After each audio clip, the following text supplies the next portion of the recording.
Hi, I'm Fawn Davis and you're watching Rise of the MattMobile.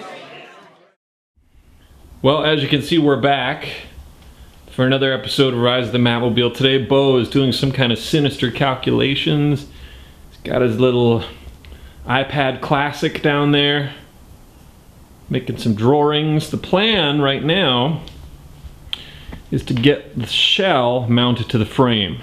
And what that means is we got the car up on wooden blocks right now so that we can get it all spaced properly. One of the real challenges here is that the shell is not perfectly symmetrical in pretty much every way. So something that like matches up on one side won't necessarily match up on the other side. If you look at this wheel, you can see how it's pretty centered inside that wheel well. Actually, you might also notice that the wheel well isn't perfectly circular. If you look on the other side, not only is it not perfectly circular, but it's also not centered. Now the trick here really is that if we look at the back wheels, which you won't be able to see in this shot, but the back wheels are centered. So we've got three wheels that are perfectly centered inside their wheel wells, but one that isn't.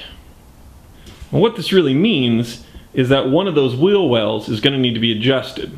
What Bo's working on right now is taking measurements so that when he builds a frame inside, the car will ride at its current height.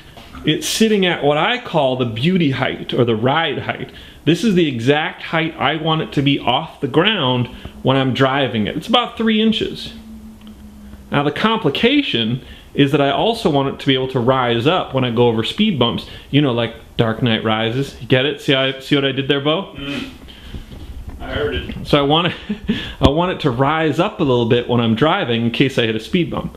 The real challenge is that I don't want it sitting on its bump stop when it's driving. What needs to happen is the height it's currently at, it'll need to sit about 1 inch lower.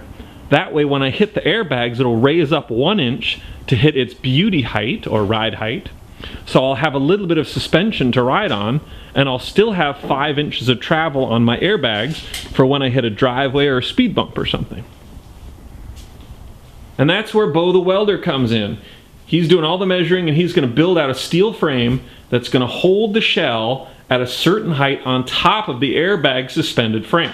That'll give us room to raise it and lower it and still be driving on air at the beauty height. Let's give a shout out to our sponsors, lovely Ultimo Agave Tequila, which is actually quite delicious, and Industrial Metal Supply over in Irvine. Actually, they're everywhere, but the one I go to is in Irvine. Thank you. Bo, I'm not gonna lie, I was real nervous about this ride height thing, but now I'm feeling pretty good. Are you feeling pretty good? I'll let you know when we're done.